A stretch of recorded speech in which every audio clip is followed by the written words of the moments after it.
ಧರ್ಮಸ್ಥಳದಲ್ಲಿ ಅಪಪ್ರಚಾರ ಆಗ್ತಾ ಇದೆ. ಇದನ್ನ ಖಂಡಿಸಿ ಕಮಲ ಕಲಿಗಳು ಶಕ್ತಿ ಪ್ರದರ್ಶನವನ್ನ ಮಾಡ್ತಿದ್ದಾರೆ.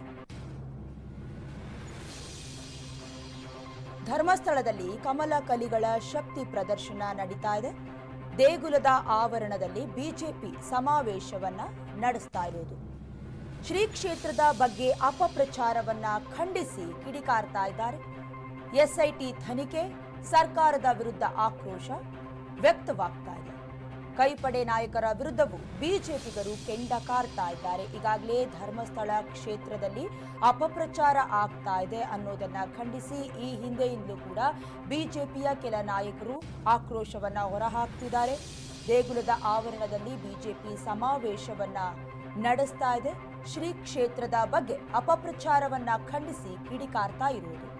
ಎಸ್ಐಟಿ ತನಿಖೆ ಹಾಗೆ ಸರ್ಕಾರದ ವಿರುದ್ಧ ಆಕ್ರೋಶವನ್ನ ಹೊರಹಾಕ್ತಿದ್ದಾರೆ. ಈಗಾಗಲೇ ಧರ್ಮಸ್ಥಳಕ್ಕೆ ಭೇಟಿ ನೀಡಿ ವೀರೇಂದ್ರ ಹೆಗ್ಗಡೆ ಅವರನ್ನ ಕೂಡ ಭೇಟಿ ಮಾಡಿದ ನಂತರದಲ್ಲಿ ಸಮಾವೇಶಕ್ಕೆ ಚಾಲನೆಯನ್ನ ಕೊಟ್ಟಿದ್ದಾರೆ.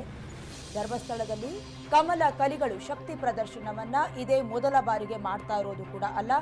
ಎಸ್ಆರ್ ವಿಶ್ವನಾಥ್ ಅವರು ಸೇರಿದಂತೆ ಸುಮಾರು 400 ಕಾರುಗಳನ್ನ ಧರ್ಮಸ್ಥಳದ ಹತ್ರ ತೆಗೆದುಕೊಂಡು ಹೋಗಿ ಅಲ್ಲೂ ಕೂಡ ಜಾಥವನ್ನ ನಡೆಸಿದ್ರು. ಅಂದ್ರೆ ಸ್ಥಳದ ಅಪಪ್ರಚಾರ ಆಗ್ತಾ ಇದೆ, ರಾಜಕೀಯವಾಗಿ ಬೇಳೆ ಬೇಯಿಸಿಕೊಳ್ಳಲಾಗ್ತಾ ಇದೆ ಅನ್ನೋದನ್ನ ಕೂಡ ಖಂಡಿಸಿ ಈಗಾಗಲೇ ಪ್ರತಿಭಟನೆಯನ್ನ ಮಾಡ್ತಾ ಇದ್ರು. ಸಂಬಂಧಪಟ್ಟಂತೆ ಕ್ಷೇತ್ರವಾರು ಸದಸ್ಯರನ್ನ, ಕಾರ್ಯಕರ್ತರನ್ನ ಕೂಡ ಮೆರವಣಿಗೆ ಅಥವಾ ಜಾಥಾಗೆ ಆಹ್ವಾನವನ್ನ ಕೂಡ ನೀಡಿದ್ರು. ದೃಶ್ಯದಲ್ಲಿ ಗಮನಿಸ್ತಾ ಇದ್ದೀರಾ.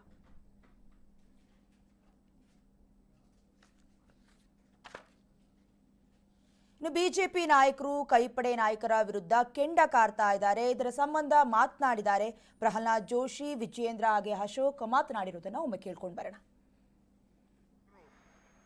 ಇವರೇ ಇದಕ್ಕೆ ಎಸ್ಐಟಿ ಕೊಟ್ಟಿದ್ದು. ಇವತ್ತು ನಾನು ಹೇಳ್ತಾ ಇದ್ದೀನಿ, ಸಿದ್ದರಾಮಯ್ಯನವರ ಸುತ್ತು ಒಂದು ಈ ನಕ್ಸಲ್ ಗ್ಯಾಂಗ್ ಸೇರ್ಕೊಂಡ್ಬಿಟ್ಟಿದೆ. ಈ ನಕ್ಸಲ್ ಗ್ಯಾಂಗ್, ಇಲ್ಲೊಂದು ತಿಮರೋಡಿ ಗ್ಯಾಂಗ್, ಅಲ್ಲೊಂದು ನಕ್ಸಲ್ ಗ್ಯಾಂಗ್. ಇವರೆಲ್ಲ ನಗರ ನಕ್ಸಲರು. ಇವರೇ ಇದಕ್ಕೆ ಎಸ್ಐಟಿ ಕೊಟ್ಟಿದ್ದು.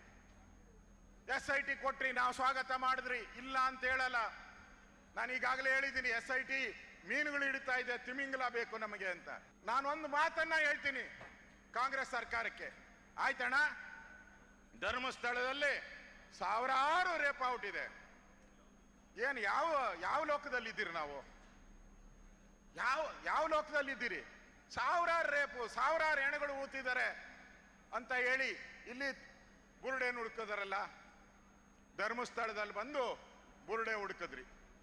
ನಾನು ನಿಮ್ ಕೇಳಕ್ ಇಷ್ಟಪಡ್ತಾ ಇದ್ದೀನಿ, ಬೇಡ ಬುರುಡೆ ಬೇಡ, ಯಾವ್ದಾದ್ರು ಮಸೀದಿಯಲ್ಲಿ ಮೂಳೆ ಹುಡುಕ್ರಿ. ನಿಮ್ಗೆ ಯೋಗ್ಯತೆ ಇದ್ದಾರೆ, ನಿಮ್ಗೆ ಮೂಳೆ ಹುಡುಕಿ ಆಗುತ್ತಾ ನಿಮ್ ಕೈಲಿ? ಜನ ಅಲ್ಲ ನಾವು, ನಿಮ್ಮಂಗೆ ನಾವು ಆಳ್ಕೋತ ಹೋಗಿ ಅಮೆರಿಕಾದ ಕಡೆ ಹೋಗುವಂತಹ ಜನ ಅಲ್ಲ ನಾವು. ಕಾಶ್ಮೀರದಾಗ ಯಾಸೀನ್ ಮಲ್ಲಿಕನ್ ಜೋಡಿ ಶೇಕ್ ಹ್ಯಾಂಡ್ ಮಾಡುವಂತಹ ಜನ ನಾವಲ್ಲ. ಟೆರರಿಸ್ಟ್ಗಳಿಗೆ ಬಿರಿಯಾನಿ ತಿನ್ನಿಸುವಂತ ಜನ ಅಲ್ಲ. ಈ ದೇಶದ ಮೇಲೆ ಕಣ್ಣು ಕೆತ್ತಗದು ನೋಡಿದ್ರೆ ಆ ಕಣ್ಣನ್ನ ಕಿತ್ತಿ ಹಾಕುವಂತಹ ಶಕ್ತಿ ಇವತ್ತು ಭಾರತಕ್ಕೆ ಬಂದಿದೆ ಸ್ನೇಹಿತರೆ. ಹಾಗಾಗಿ ನಿಮ್ಮ ಆಟ ನಡೆಯೋದಿಲ್ಲ. ಸಿದ್ದರಾಮಯ್ಯನವರ ಸರ್ಕಾರ ನಿಮ್ದು ಅಲ್ಟ್ರಾ ಲೆಫ್ಟಿಸ್ಟ್ ಸರ್ಕಾರ ಇರಬಹುದು, ಇರೋದಷ್ಟೇ ಹೆಸರಿಗೆ ಕಾಂಗ್ರೆಸ್. ಇದು ಹೆಸರು ಸಿದ್ದರಾಮಯ್ಯ, ಆದ್ರೆ ಸಿದ್ಧನೂ ಇಲ್ಲ, ರಾಮನೂ ಇಲ್ಲ ಅವರ ಮನಸ್ಸಿನಲ್ಲಿ. ಹಾಗಾಗಿ ಸ್ನೇಹಿತರೆ, ಈ ದೇಶದೊಳಗೊಂದು ಕಾನೂನು ಅದ. ನೀವು ಯಾವುದರೆ ಒಂದು ಶವವನ್ನ, ಹೆಣವನ್ನ ಹುಗಿದ್ರ ಅದನ್ನು ವಾಪಸ್ ತೆಗಿಬೇಕಂದ್ರೆ ಮ್ಯಾಜಿಸ್ಟ್ರೇಟ್ ಪರ್ಮಿಷನ್ ಬೇಕು. ಅನೇಕ ಲಾಯರ್ ಕೂತಾರೆ ಇಲ್ಲಿ. ಆ ಬುರ್ಡೆ ಎಲ್ಲಿ ತಗೊಂಬಂದ? ಆ ಬುರ್ಡೆ ತಗೊಂಬಂದ ಪ್ರಶ್ನೆ ಯಾಕೆ ಮಾಡಲಿಲ್ಲ?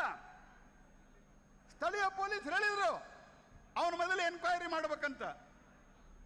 ಸೋಮವಾರ ದಿವಸ ಕೇಸ್ ಬರೆದಿತ್ತು ಕೋರ್ಟ್ನಲ್ಲಿ ಅವನ್ ನಾರ್ಕೋ ಅನಾಲಿಸಿಸ್ ಮಾಡೋದಕ್ಕೆ. ಭಾನುವಾರ ದಿವಸ ಎಸ್ಐಟಿ ಕಾನ್ಸ್ಟಿಟ್ಯೂಟ್ ಮಾಡಿದ್ರು. ಯಾಕೆ ಮಾಡಿದ್ರು?